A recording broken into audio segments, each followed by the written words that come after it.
సర్వాధికారియు నిరంతర స్తోత్రార్హుడు యేసుక్రీస్తు ప్రభువారి ప్రశస్త నామములో ఉదయకాలపు వర్తమానాల కొరకు ఎదురు చూస్తున్న మీ అందరికీ ఇమాన్యుయల్ మినిస్ట్రీస్ తరపున మా శుభాభివందనాలు తెలియచేస్తున్నాను. క్రీస్తునందు మాకు అత్యంత ప్రియమైన దైవజనాంగమా, ఎలా ఉన్నారు? ఈరోజు అరుణోదయ దినాన్ని లేచి ప్రార్థించుకున్నారా? కనీసం 2-3 అధ్యాయులైన దేవుని వాక్యాన్ని చదువుకున్నారా? బైబిల్ చదవటం ఎంతవరకు వచ్చింది? ఈ 2026 సంవత్సరం ప్రారంభంలో తీర్మానం చేసుకున్నాం కదా, ప్రతిరోజు కుటుంబ ప్రార్థన చేసుకుంటామని, అరుణోదయ ప్రార్థన చేస్తామని, ప్రతి దినం బైబిల్ చదువుతానని, ఈ సంవత్సరంలో కనీసం ఒకసారైనా బైబిల్ చదివి పూర్తి చేస్తానని ఎన్నెన్నో తీర్మానాలు చేసుకున్నాం కదా. ఆ తీర్మానాలు కాపాడుకుంటూ దేవుని సన్నిధిలో బ్రతుకుతున్నారా? లేదా ఈ తీర్మానాలు జనవరి 1వ తారీఖు వరకో లేకపోతే ఒక వారం వరకో పరిమితం చేశారా? లేదు సుమి. ఆయన సన్నిధిలో చేసిన ప్రమాణం ప్రాణం పోయే వరకు మనం కాపాడుకోవలసిన వారిమై ఉన్నాం. ఈ వర్తమానం విన్న తర్వాత అయినా కొద్దిసేపు అయినా ప్రభు సన్నిధిలో గడిపి ఆ తర్వాత మీరు గడప దాటి వెళ్ళాలని మీ అన్నగా, మీ కుటుంబ సభ్యునిగా బ్రతిమలాడుకుంటూ ఉన్నాను. ప్రాముఖ్యంగా రేపు శుక్రవారం నేను ఇబ్రహీంపట్నం వస్తూ ఉన్నాను. కృష్ణా జిల్లా విజయవాడ దగ్గర. ఆ ప్రాంతాల్లో ఉండే ప్రజలందరికీ ప్రేమపూర్వకమైన ఆహ్వానం. మంచిది. ఈ దినం ఓ ప్రత్యేకమైన సందేశం పరిశుద్ధాత్మ దేవుడు మన కొరకు సిద్ధపరిచారు. యూదులు పాటించే 7 ఆర్థిక సూత్రాలు నీవు పాటిస్తే ఎప్పుడు అప్పుల పాలు కావు. ఒకవేళ మీలో ఎవరైనా అన్నా, మనం దేవుని బిడ్డలో, మనకెందుకన్నా ఆర్థిక సూత్రాలు, మనకు ఆత్మీయ సూత్రాలు కావాలి, ఆత్మీయ సూత్రాలు కావాలి కానీ మనకెందుకన్నా ఈ ఆర్థిక సూత్రాలు అని కొంతమంది అంటారు. నేను వాళ్ళని తప్పు పట్టను, కానీ వారు అన్న దాంట్లో కొంత వాస్తవమే ఉంది, కానీ అంతా వాస్తవం కాదు. భూమి మీద మనం బ్రతుకుతున్న దినాల్లో మనం బ్రతకటానికి ఆర్థికంగా ఎంతో కొంత మనకు ఉండాలి కదా. పేదలాజర్లాగా మనం బ్రతుకుతూ ఉంటే ఎంతమంది వాళ్ళ భక్తి జీవితాన్ని కాపాడుకోగలుగుతారు? అందరూ పేదలాజర్లాగా విశ్వాసపూరితులుగా ఉండలేరు కదా. మన భక్తి జీవితం మీద మన ఆర్థిక పరిస్థితులు ఎంతో కొంత ప్రభావితం చూపిస్తాయి. విన్నారన్న మాటలు. మనం ఆత్మీయులం, ఆత్మ సంబంధమైనవే మనకు కావాలి. దానితో పాటు ఆర్థిక విషయాల్లో కూడా క్రైస్తవుడు ఎప్పుడూ జాగ్రత్తగా ఉండాలి. యోధా జాతి ప్రజలు ఇప్పుడు ప్రపంచ దేశాల్లో చెదిరిపోయారు కదా. అద్భుతం తెలుసా? అమెరికా దేశ ఆర్థిక వ్యవస్థ, అమెరికా దేశపు ఆర్థిక వ్యవస్థకు పునాదులు టిల్ డేట్ ఎప్పటికి కూడా యూదులే. యూరప్ దేశపు ఆర్థిక వ్యవస్థకు పునాదులు యూదులే. చిన్న దేశమే కానీ ప్రపంచ దేశ జనాభాలో 0.2% ఏమో. అంత స్వల్ప దేశం ఆర్థికంగా బహుసంపన్నులు యూదులు. బహుసంపన్నులు. బ్యాంకింగ్ సెక్టార్ ఎక్కువగా యూదులే ఉంటారట. ప్రపంచ దేశాలకు అప్పులిచ్చే జాతి ఏదైనా ఉన్నదంటే యోధా జాతి. అంత గొప్ప సంపన్న జాతిగా ఆ దేశం అవతరించడానికి, ఆ ప్రజలు అవతరించడానికి వాళ్ళు పాటించే 7 సూత్రాలు మీతో పంచుకుంటాను. ఒక యోధా జాతి ఆర్థికవేత్త ఇలా అంటాడు. కొందరు గొప్ప ధనవంతులయ్యారు. ఆ గొప్ప ధనవంతులను చూసి వీళ్ళు బాగా సంపాదిస్తారనుకుంటా, అందుకనే గొప్ప ధనవంతులయ్యారు అని మీరు అనుకుంటారు. అది కొంతవరకు వాస్తవమే, అంతా వాస్తవం కాదు. వాళ్ళు బాగా సంపాదించడాన్ని బట్టి ధనవంతులు కాలా. సంపాదించిన దాన్ని జాగ్రత్తగా ఖర్చు పెట్టడాన్ని బట్టి, సంపాదించిన దాన్ని వ్యర్థంగా ఖర్చు పెట్టకపోవటాన్ని బట్టి, సంపాదించిన దాన్ని జ్ఞానయుక్తంగా ఖర్చు పెట్టడాన్ని బట్టి వాళ్ళు గొప్ప ధనవంతులయ్యారు. నిజమే. తమ్ముడు, చెల్లి, కష్టపడి సంపాదించడం ఒక కృపది కాదని అనను. కష్టపడి సంపాదించిన దాన్ని జ్ఞానయుక్తంగా ఖర్చు పెట్టడం అది అంతులేని కృప. ఈ కృప ఏ క్రైస్తవుడైతే పొందుకుంటాడో ఆ క్రైస్తవుడు ఆత్మీయంగా వర్ధిల్లుతాడు, ఆర్థికంగా వర్ధిల్లుతాడు. నేను మిమ్మల్ని ఒక మాట అడుగుతాను. మన ఆత్మీయ జీవితం మీద మన ఆర్థిక స్థితిగతులు ఎంతో కొంత ప్రభావితం చూపిస్తాయా, చూపించవా? మీరు కామెంట్ బాక్స్లో రాయండి. అన్నా, మనకు డబ్బు లేకపోయినా, ఆరోగ్యం లేకపోయినా, ఆస్తి లేకపోయినా, ఉద్యోగాలు లేకపోయినా 100% భక్తిగా బ్రతకగలుగుతామన్నా అని అంటారా? నేను ఒప్పుకుంటా దానికి. కానీ ఏదో ఒక సందర్భంలో, ఏదో ఒక స్థితిగతుల మధ్యలో చుట్టూతనే మాటలు ప్రజలు, మీరు భక్తి కలిగిన వాళ్ళైతే మీ బతుకులు ఎందుకు ఎట్లున్నాయి అని అన్నప్పుడు మనసు ఒకంత చివుక్కుమంటుంది కదా. శోధకుడికి, విమర్శకుడికి మనం ఎందుకు చోటు ఇవ్వాలి? అందుకనే ప్రతి క్రైస్తవ కుటుంబం ఆత్మీయంగా, ఆర్థికంగా, పటిష్టంగా, మంచి పొటెన్షియాలిటీ కలిగి దేవుని సన్నిధిలో బ్రతకాలి. సరే, అలా బ్రతకాలంటే యూదులు పాటించే 7 ఆర్థిక సూత్రాలు. మొట్టమొదటి సూత్రం, వారు పాటించే సూత్రం, వారు వారి పిల్లలకు చెప్పే ఆర్థిక సూత్రం. నంబర్ 1, అప్పు చేయవద్దు సాధ్యమైనంత వరకు. అనండి మాట, అప్పు చేయవద్దు సాధ్యమైనంత వరకు. ఈరోజు ఎక్కువ శాతం ప్రజలు డబ్బు అవసరమైతే చాలు, ఎవరు తక్కువ ఇంట్రెస్ట్కి ఇస్తారు, ఎవరు ధర్మ వడ్డీకి ఇస్తారు, అవసరం ఉన్నా అవసరం లేకపోయినా ప్రతి దానికి అప్పుల మీద ఆధారపడి అక్కడ అప్పు తీసుకొచ్చి, ఇక్కడ అప్పు తీసుకొచ్చి, వాళ్ళ అప్పు తీర్చడానికి ఇక్కడ అప్పు చేసి, ఈ అప్పు తీర్చడానికి ఇంకొక చోట అప్పు చేసి, ఈ అప్పుల చట్టంలో చిక్కుకొని ఎంతోమంది బానిస బ్రతుకుతున్నారు. యూదులట రేపు కావలసిన వస్తువు కోసం ఈరోజు ఖర్చు పెట్టరట. విన్నారా? సాధ్యమైనంత వరకు అప్పుల మీద ఏది చేయటానికి వాళ్ళు ప్రయత్నం చేయరట. దానికి కారణం ఏంటంటే సామెతల గ్రంథంలో ఒక మాట రాసి ఉంది. వాళ్ళు పట్టుకునే ఆ మాట ఆధారం ఏంటంటే సామెతల గ్రంథం 22వ అధ్యాయం 7వ వచనంలో ఇలా రాయబడింది. ఐశ్వర్యవంతుడు బేదల మీద ప్రభుత్వం చేయును, అప్పు చేయువాడు అప్పిచ్చిన వానికి దాసుడు. మనం ఎవరి దగ్గర అయితే అప్పు చేసామో, ఎవరైతే మనకి అప్పిచ్చారో, అప్పిచ్చిన వాడికి అప్పు పుచ్చుకున్నవాడు దాసుడు అవుతాడట. దేవుడు యోధా ప్రజలను పిలిచింది దాసులుగా ఉండటానికి కాదు, బాసులుగా ఉండటానికి. బానిసలుగా ఉండటానికి కాదు, యజమానులుగా ఉండటానికి. నువ్వు తలగానే ఉంటావు, తోకగా ఉండవు అని అంటాడే. దైవజనమ, సాధ్యమైనంత వరకు అప్పు చేయొద్దు. విజయవాడ ప్రాంతంలో ఒక సామెత ఉందట, పొలం అమ్మైనా పలావు తినాల. అప్పు చేసి పప్పుకూడు పాత సామెత. అది పాత చింతకాయ పచ్చడి. కొత్త చింతకాయ పచ్చడి ఏంటో తెలుసా?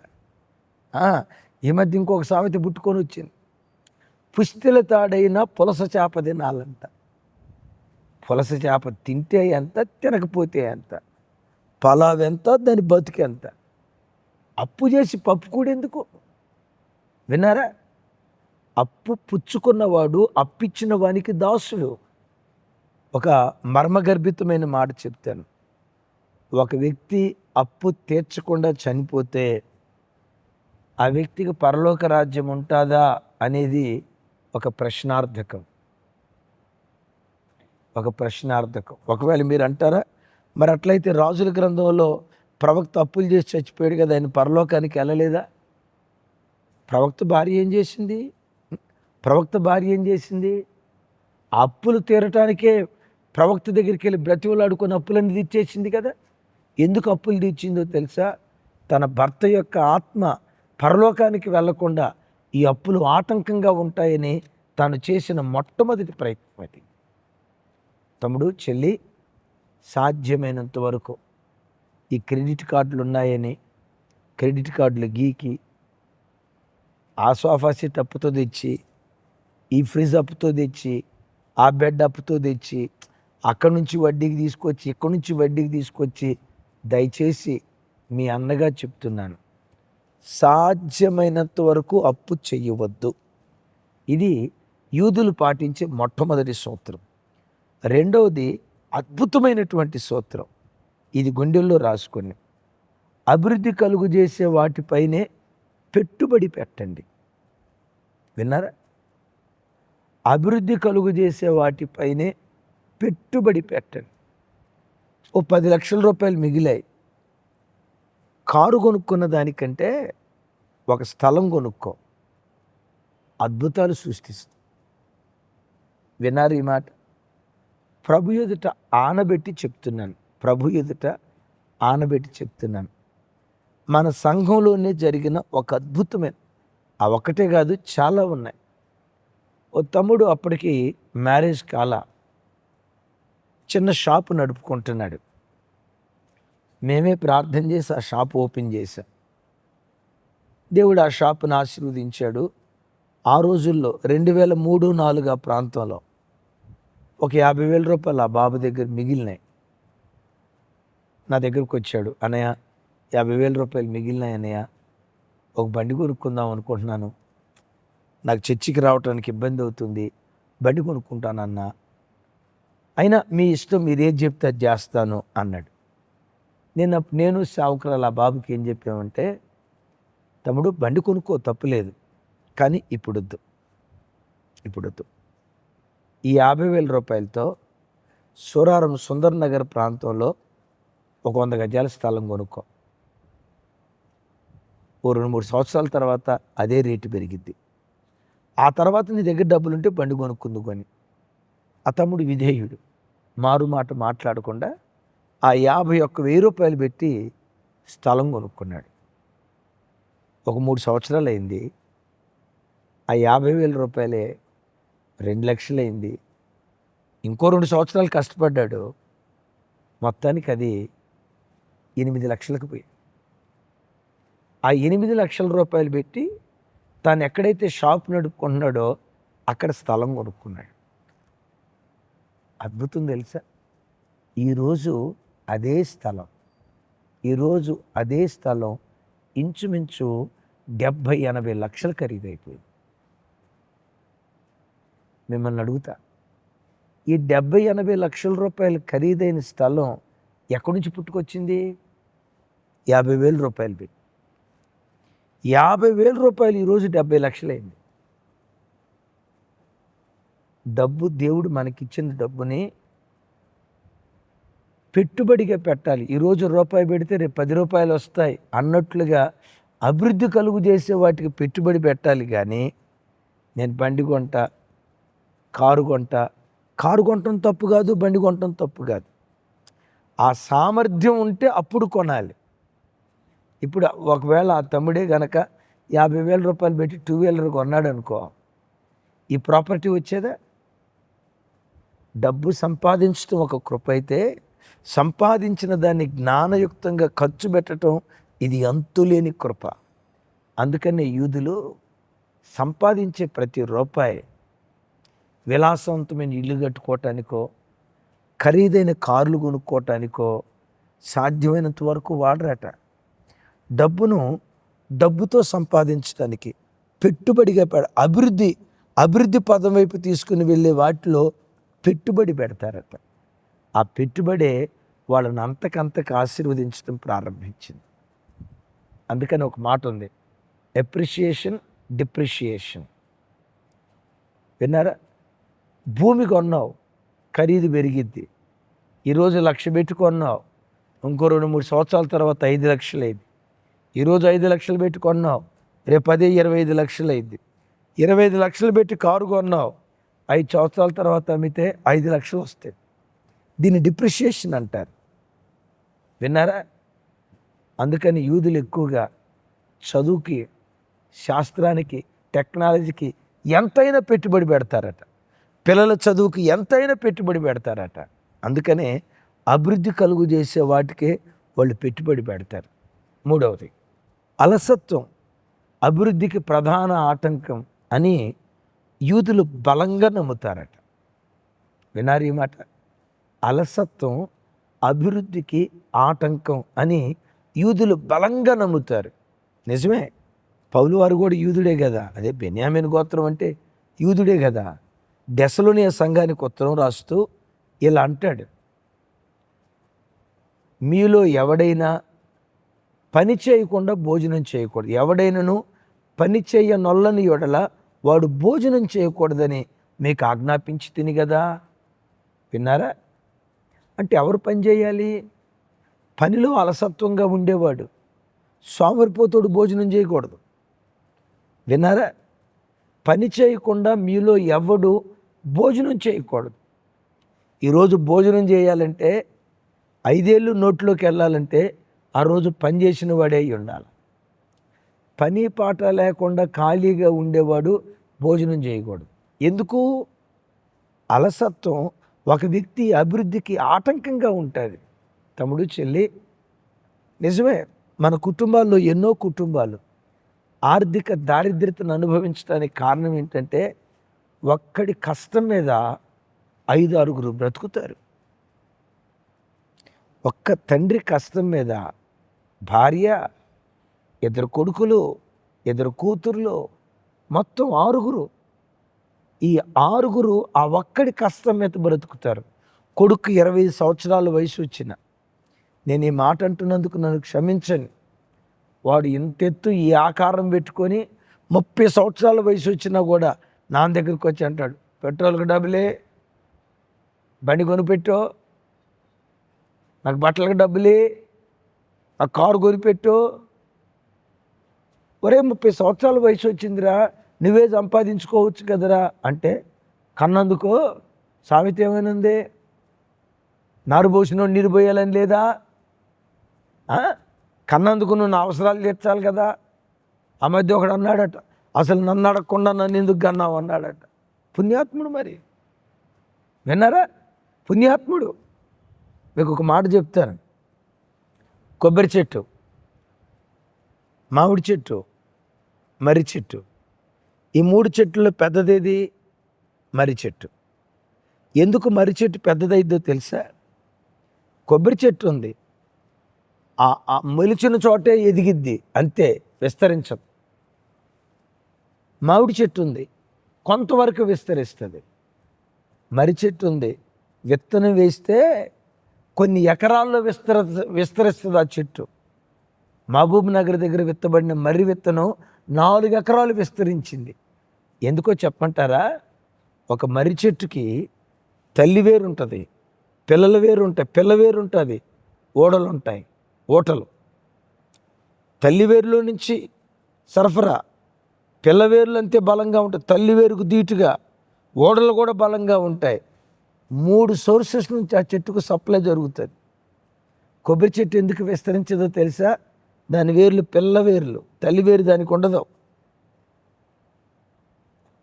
విన్నారు కదా? మామిడి చెట్టు ఉంది, తల్లి వేరు ఒక్కటే పెద్దదే, ఇక పిల్ల వేర్లన్నీ చిన్న చిన్నవి. మర్రి చెట్టు దగ్గరకు వచ్చేసరికి సంఘటిత శక్తిగా అన్నీ పనిచేస్తాయి కాబట్టి మహావృక్షం అయిపోద్ది. యూదులు పాటించే 3వ ఆర్థిక సూత్రం, అలసత్వం అభివృద్ధికి ప్రధాన ఆటంకం. 4వది, అద్భుతం. ఆతృత పడవద్దు ధనవంతులు అవటానికి. మనం ధనవంతులం కావాలి, నో డౌట్.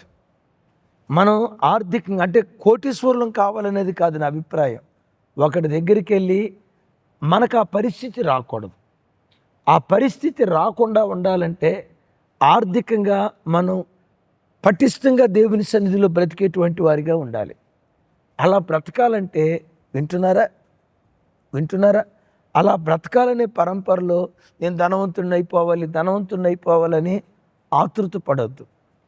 కష్టపడి పని చేయకుండా ధనవంతులు కావాలని ఈ మధ్య యవనస్తులు ఎక్కువగా బెట్టింగ్కి అలవాటు పడ్డారు.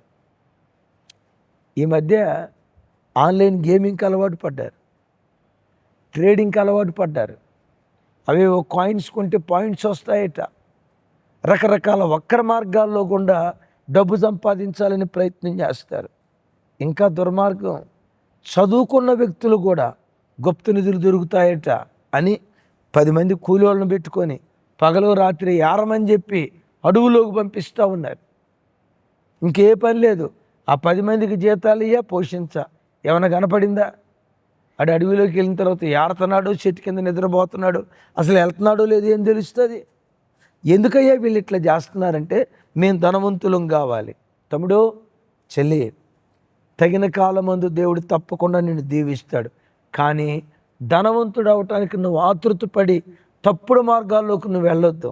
సామెతల గ్రంథంలో రాయబడిన 2 దివ్యమైన మాటలు మీకు చెప్తాను. 13వ అధ్యాయం సామెతలు 11వ వచనం, అలాగే మరొక వచనం మీకు జ్ఞాపకం చేస్తాను. సామెతల గ్రంథం 23వ అధ్యాయం 4-5 వచనాలు. ఐశ్వర్యము పొంద ప్రయాసపడకము, నీకు అట్టి అభిప్రాయము కలిగినను దాన్ని విడిచిపెట్టుము. విడిచిపెట్టకపోతే ఏం జరుగుతుంది? 5వ వచనంలో, దాని మీద నువ్వు దృష్టి నిలిపిన తోడని అది లేకపోవును, నిశ్చయముగా అది రెక్కలు ధరించి ఎగిరిపోవును, పక్షిరాజు ఆకాశమునకు ఎగురునట్లు అది ఎగిరిపోవును. ఆహా, ఎంత విచిత్రంగా ఉందో చూడండి ఈ మాట. డబ్బు డబ్బు డబ్బు డబ్బు అని డబ్బు వెనక పరిగెత్తితే డబ్బుకు రెక్కలు వస్తాయట. రెక్కలు వచ్చి పక్షి ఎగిరిపోయినట్టు ఎగిరిపోతుందట. తమ్ముడు, డబ్బు వెంట నువ్వు పరిగెత్తుకో. నీ వెంట డబ్బు పరిగెత్తేటట్లుగా దేవుడు కార్యం చేస్తాడు. తప్పుడు మార్గాల వైపు వెళ్ళి డబ్బు సంపాదించాలని ఆతృత పడ్డావా, ఆ డబ్బు రెక్కలు ధరించి నీకు దొరకకుండా దూరం అయిపోతుంది. యూదులు రాయల్ వేలోనే, రాజమార్గంలోనే సంపాదించడానికి ప్రయత్నం చేస్తారు, కానీ వక్ర మార్గం గుండా సంపాదించడానికి ప్రయత్నం చేయరు. వాళ్ళు పాటించే 4వ ఆర్థిక సూత్రం, 5వ ఆర్థిక సూత్రం అద్భుతం, అత్యంత శక్తివంతం. మనకు అర్థమయ్యే భాషలో నేను రాశానవి. 5వది, అదుపు లేని నోరు, పొదుపు లేని బ్రతుకు రెండూ ఒకటే. అదుపు లేని నోరు, పొదుపు లేని జీవితం రెండు సమానమే. ఎప్పుడు మనిషికి డబ్బు మీద పొదుపు ఉండాలి, డబ్బు మీద పొదుపు ఉండాలి. నేను సంపాదించేది ఎంత, పెట్టే ఖర్చు ఎంత. యూదులు వాళ్ళు సంపాదించే దానిలో సర్టెన్ పర్సంటేజ్, ఈ పర్సంటేజ్ దాచాలంతే అని గట్టిగా తీర్మానం చేసుకుంటారట. ఏమండి, ఓ 10 లక్షల రూపాయల జీతం అనుకోండి, ₹1,00,000 జీతం అనుకోండి, 1,10,000 ఖర్చు పెట్టరాళ్ళు. ₹1,00,000 జీతం అనుకోండి, ₹90,000 ఖర్చు పెట్టరాళ్ళు. వాళ్ళు సంపాదించే దాంట్లో మినిమం ఇంత పర్సంటేజ్ ప్రతి నెల సేవింగ్ చేయాలి, ప్రతి నెల సేవింగ్ చేయాలి. కొంతమంది ఉంటారు, చారానా కోడికి బారానా మసాలా అన్నట్టు గొర్రె తోక బెత్తడు. అయ్యగారి జీతం జానెడు, అమ్మగారు పెట్టే ఖర్చు బారెడు. విన్నారా? అయ్యగారి జీతం జానెడు, అమ్మగారు అయ్యగారు పెట్టే ఖర్చు, పిల్లలు పెట్టే ఖర్చు బారెడు. ఇంకా ఆర్థికంగా కోలుకునేది ఎప్పుడు? ఆర్థిక నియంత్రణ లేక, కష్టాధ్యతని ఎట్లా దేనికి వాడుకోవాలో, ఎట్లా పొదుపు చేయాలో ఆ దైవిక జ్ఞానం లేక ఎన్నో క్రైస్తవ కుటుంబాలు దారిద్ర్యతను అనుభవిస్తున్నాయి. అదేమంటే రేపటిని గూర్చి చింతించొద్దని దేవుడు అన్నాడు కదా. భూమి మీద మీరు ధనం కూర్చుకోవద్దు, అవి తుప్పు పట్టిపోతాయి, చెమట పట్టిపోతాయి. ఈ సోమరిపోతు బ్యాచ్ అంతటికి ఇవి విన్నారా? ఈ సోమరిపోతు బ్యాచ్ అంతటికి ఈ వాక్యాలు గుర్తు వస్తాయి. సోమరి, చీమల యొద్దకు వెళ్ళి చీమల నడత కనిపెట్టు. రాబోయేది వర్షాకాలం అని వేసవి కాలంలోనే 6 నెలలకు సరిపడా ఆహారం సిద్ధపరచుకుంటుంది అది. సోమరి, చీమల నడత కనిపెట్టి బుద్ధి తెచ్చుకో అని 6 అడుగుల మనిషిని చీమ దగ్గరకు పొమ్మన్నాడు. నువ్వు అంటావా చీమ ఎంత, దాని బతికెంత అని? అది కదా, అందుకని మనల్ని అంటాడు, ఆ చిన్న సేవ దగ్గరికి వెళ్ళి బుద్ధి తెచ్చుకో అంటాడు. ఎందుకు? అది భవిష్యత్తును గురించి ఆలోచించి పొదుపు చేయటం నేర్చుకుంటుంది. అదుపు లేని నోరు ఎలా సమస్యల వలయంలో చిక్కుకుంటుందో బ్రతుకులో, పొదుపు లేని బ్రతుకులు కూడా అట్లా నిరర్ధకమైపోతాయి. వీళ్ళు పొదుపు నేర్చుకోవటానికి వాళ్ళ మూల సూత్రం, వాళ్ళ మార్గదర్శి, వాళ్ళ రోల్ మోడల్ ఎవరో తెలుసా? యోసేపు. 7 సంవత్సరాలు సమృద్ధి అయిన పంటకాలం వచ్చింది. ఇక పంట బాగా పండుతూ ఉంటే, నా ప్రాణమా తిను తాగు సుఖించని ఈ సూత్రాన్ని పాటించలేదు యోసేపు. ఫరో రాజుతో అంటాడు, రాజా, ఈ 7 సంవత్సరాలు సమృద్ధిగా పంట పండుతుంది. ఈ పంట పండే కాలంలో గిడ్డంగులు కట్టించి ధాన్యాన్ని సేవ్ చేయండి. రాబోయే కాలం కరువు కాలం. రాబోయే కరువు కాలంలో ఈ ధాన్యాన్ని మనం అమ్మొచ్చు. ఆ పొదుపు నేర్పాడు. ఐగుప్తీయులకు పొదుపు నేర్పాడు యోసేపు. ఎక్కడో అట్టడుగు స్థాయిలో ఉన్న ఐగుప్తు శిఖరాల మీద కూర్చుంది. ఐగుప్తు రాజకీయంగా, ఆర్థికంగా, ఆరోగ్యపరంగా, వైజ్ఞానిక పరంగా అన్ని కోణాల్లో తలమానికగా ఉండటానికి కారణం ఏంటి అంటే యోసేపు నేర్పిన పొదుపు. విన్నారా? యోసేపు దగ్గర నుంచి యోధా జాతి పొదుపు నేర్చుకొని రాబోయే విపత్తును ఎదుర్కోవాలంటే మన దగ్గర ఉండాలని చెప్పి వాళ్ళు పొదుపు చేయటం నేర్చుకుంటారు. తమ్ముడు, నీ రాబడి అంతటిలో ప్రతి నెల పొదుపు నేర్చుకో, దుబారా చేయకో. పిల్లల బర్త్డే అని ఆర్భాటాలు చేయకు. పిల్లల బర్త్డే చేయొద్దని కాదని అభిప్రాయం, పిల్లల బర్త్డేలు చేయకూడదని నా అభిప్రాయం, అది కాదు నా అభిప్రాయం. First marriage day, second marriage day, third marriage day, fourth marriage day, fifth marriage day చేసుకోవద్దని కాదు నా అభిప్రాయం. ఆర్భాటాలకు వెళ్ళి దుబారా ఖర్చు చేసుకొని అక్కడప్పు తెచ్చి ఇక్కడప్పు తెచ్చి ఎవడు చేయమన్నాడు ఈ ఫంక్షన్?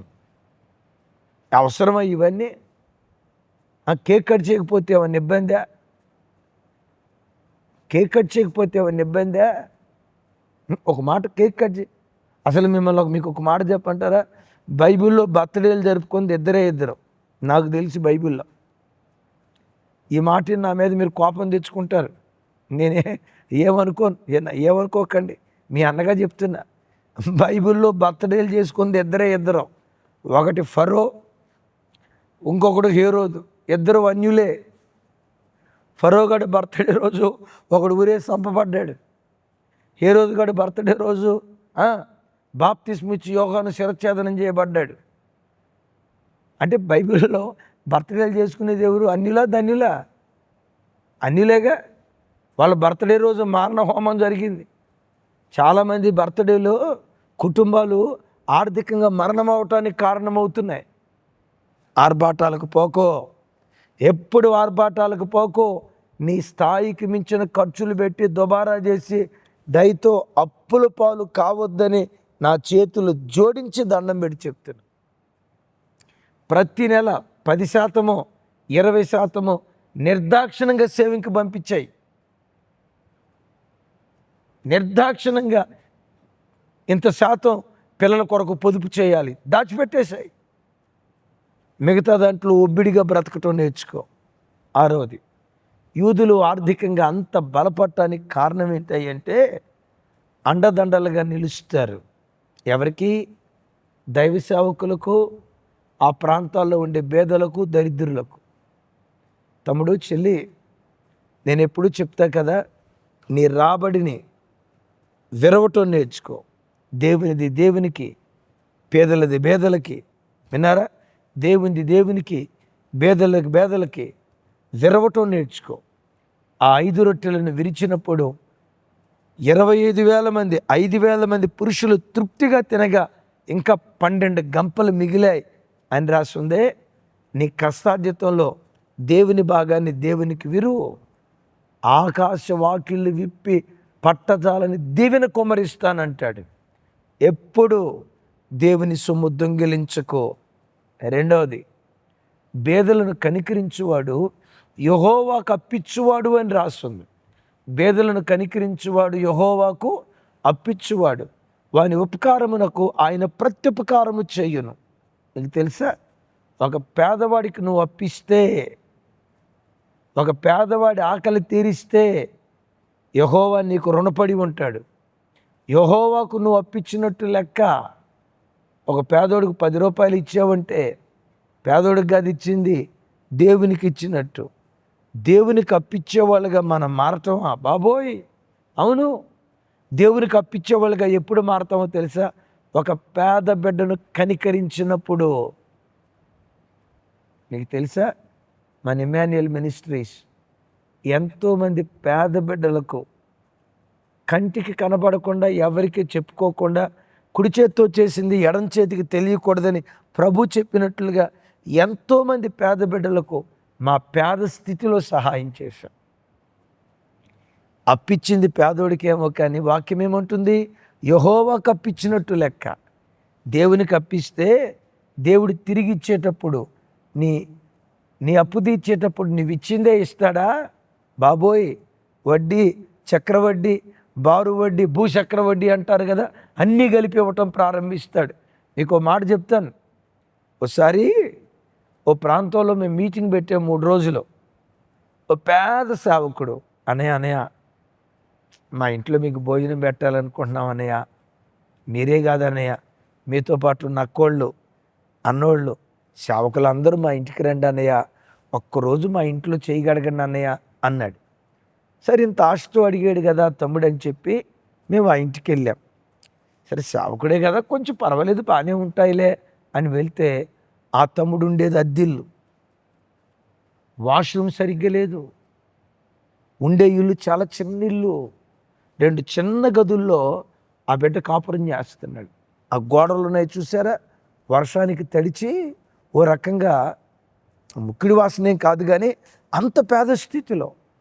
సరైన మంచం లేదు, సరైన కుర్చీ లేదు. బాబోయ్, ఎంత పేద స్థితిలో ఈ తమ్ముడు మాకు భోజనాలు ఏర్పాటు చేసుకున్నాడే, ఖర్చు కదా పాపం అని చెప్పి భోజనం చేశాం. దరిదాపుకు 4-5 వేలు ఖర్చు పెట్టుకున్నాడు ఆ బాబు, ఆ బిడ్డ. నాకు ఆ బిడ్డను చూసి, ఈ పేద స్థితిలో సేవకులకు అన్నం పెట్టాలి, సేవకులు ఆకలి తీర్చాలి, మా ప్రాంతానికి వచ్చిన అభిషక్తులు ఆకలి తీర్చాలని ఈ బిడ్డకి ఎంత మంచి మనసు ఇచ్చావు కదా అని ప్రభుని స్తుతించి, ఆ బిడ్డ 5,000 రూపాయలు ఖర్చు, 4-5 వేలు ఖర్చు పెట్టుకుంటే నేను తిరిగి వచ్చేటప్పుడు ఆ బిడ్డకి ఎంత కానుక ఇచ్చాను తెలుసా? 25,000 ఇచ్చా. విన్నారు ఈ మాట? ఆ బిడ్డ పెట్టిన ఖర్చు 5,000, నేను 25,000 రూపాయలు కానుక ఇచ్చి వచ్చా. ఎందుకు ఈ మాట చెప్తున్నాను తెలుసా? నా సామర్థ్యానికి తగినట్టుగా నేను ఇచ్చా. నేనే అంత ఇస్తే ఈ దీనుడికి ఆ స్థితి కలుగు చేసిన ఆ దేవుడు ఇంకెంత సామర్థ్యం కలిగిన వాడు. పేదలను కనికరించు, నీ పిల్లల తల మీద దేవుడు దీవెన కుమ్మరిస్తాడు. ఆఖరి మాట చెప్తాను. యూదులు ప్రపంచాన్ని శాసించే తలమానికగా, ఓ బలమైన ఆర్థిక వ్యవస్థగా, వాళ్ళు బలమైన ఆర్థిక వ్యవస్థగా ఎదగటానికి కలిగిన 7వ ఆర్థిక సూత్రం ఏంటంటే ఆధారం దేవుడే. విన్నారా? ఆధారం దేవుడే అని ఎన్నడూ వాళ్ళు మరవరు. సంపాదించే సామర్థ్యం ఉన్నా, సంపాదించడానికి సామర్థ్యం కలుగు చేసేవాడు దేవుడే అని వాళ్ళు ఎరుగుతారు. పౌలు గారు పదే అంటాడు కదా, అయినను ఈ బలాజిక్కి మా వలన కలిగినది కాదు, ఈ సామర్థ్యం మా వలన కలిగినది కాదు, ఇది దేవుని వలనే కలిగింది అంటారే. తమ్ముడు, చెల్లి, జీవితంలో ఓ బలమైన ఆర్థిక వ్యవస్థగా నువ్వు ఎదగటానికి ఆధారం దేవుడే అని ఎప్పుడు మరవకు. నీకు ఉద్యోగం ఉండొచ్చు, ప్రైజ్ గాడ్, తెలివితేటలు ఉండొచ్చు, ప్రైజ్ గాడ్, మంచి ఆర్థిక పుష్టి ఉండొచ్చు, ప్రైజ్ గాడ్. అయితే నేనంట వీటన్నిటికీ ఆధారం దేవుడే అన్న సంగతి ఎప్పుడు మర్చిపోవద్దు. అందుకనే ద్వితీయోపదేశకాండం 8వ అధ్యాయం 18వ వచనంలో, అలాగే తిమోతీయులకు రాసిన మొదటి పత్రిక అపోస్తలుడైన పౌలు వారు 6వ అధ్యాయం 17వ వచనంలో ఇలా అంటాడు. 6:17, ఎగమందు ధనవంతులైన వారు గర్విష్ఠులు కాక అస్థిరమైన ధనమయందు నమ్మిక ఎంచక సుఖముగా అనుభవించుటకు సమస్తమును మనకు ధారాళముగా దయచేయు దేవుని యందే నమ్మిక ఇంచుడని ఆజ్ఞాపించుము. విన్నారా? ఎవరి మీద నీ నమ్మకం ఉండాలి? దేవుని మీదే. ఎవరిని దేవుడు? ఇదే అధ్యాయంలో అంటాడు, శ్రీమంతుడగు దేవుడు. తమ్ముడు, చెల్లి, నీ దేవుడు శ్రీమంతుడు. నీ దేవుడు శ్రీమంతుడు. ఆయన మీదే నమ్మకం పెట్టుకొని బ్రతుకు. అమెరికా దేశపు డాలర్ మీద ఏమని రాసి ఉంటుంది చెప్పండి? In God we trust. In God we trust. We trust in God. దేవుని మీదే మా నమ్మకం. అఫ్కోర్స్ వాళ్ళ డాలర్ మీద అది రాసుకున్నారేమో. నీ గుండె గదిలో ఇది రాసుకో, శ్రీమంతుడైన దేవుడు. నేను ఒక మాట అంటా, తమ్ముడు, చెల్లి, నేను ఒక మాట అడుగుతా. ఆయన నీ దేవుడు కదా, నీ దేవుడు శ్రీమంతుడు కదా. శ్రీమంతుడైన దేవుడు నిన్ను ఆశీర్వదించకపోతే ఇంకెవరిని ఆశీర్వదిస్తాడు? నీ తల పైకెత్తకపోతే ఇంకెవరి తల పైకెత్తుతాడు? నిన్ను గొప్పవాడిగా నిలవబెట్టకపోతే ఇంకెవరిని గొప్పవాడిగా నిలవబెడతాడు? నిన్నెందుకు గొప్పవాడిగా నిలవబెడతాడు తెలుసా? నువ్వు గొప్పోడివి అని చాటి చెప్పుకోవటానికి కాదు. తనను ఆశ్రయించిన ప్రజల జీవితాల్లో ఆయన ఎంతటి గొప్ప కార్యాలు చేయగలడో ఆయన గొప్పతనం కొరకు, ఆయన కీర్తి మహిమ ప్రభావాల కొరకు ఏ నాటికైనా నిన్ను భాగ్యవంతుడిగా దేవుడు మారుస్తాడు. ఎవరి దేవుడు? సుఖముగా అనుభవించుటకు సమస్తమును ధారాళంగా దయచేసే దేవుడు. ఆ దేవుని యందే నమ్మిక ఉంచు. ఈరోజు కాకపోతే రేపు, తమ్ముడు, ఈరోజు కాకపోతే రేపు, రేపు కాకపోతే ఎల్లుండి. ఎవరైనా నీ దేవుడు, ఎవరైనా నీ దేవుడు, ఎవరైనా నీ దేవుడు. నేనంట, నీ దేవుడు నీ తలపైకి ఎత్తకపోతే ఇంకెవరి తలపైకి ఎత్తాడు? తమ్ముడా, క్రైస్తవుడా, నువ్వు ధన్యుడురా. తల్లి, నువ్వు ధన్యురాలివమ్మా. నీవు ఆరాధించే దేవుడు శ్రీమంతుడైన దేవుడు. తగిన కాలమందు నీ తల పైకెత్తుతాడు. ఆయన మీదే నమ్మిక ఉంచు. యూదులు ఆయన మీదే నమ్మిక ఉంచారు. ప్రపంచాన్ని శాసించే శాసనకర్తలుగా దేవుడు వారిని మార్చాడు. 7 ఆర్థిక సూత్రాలు ప్రతి దినం పాటించండి. మన చేతులు ఇచ్చే చేతులుగా ఉండాలి, ఎక్కడ చాచే చేతులుగా ఉండకుండునుగాక. ప్రార్థన చేస్తాను.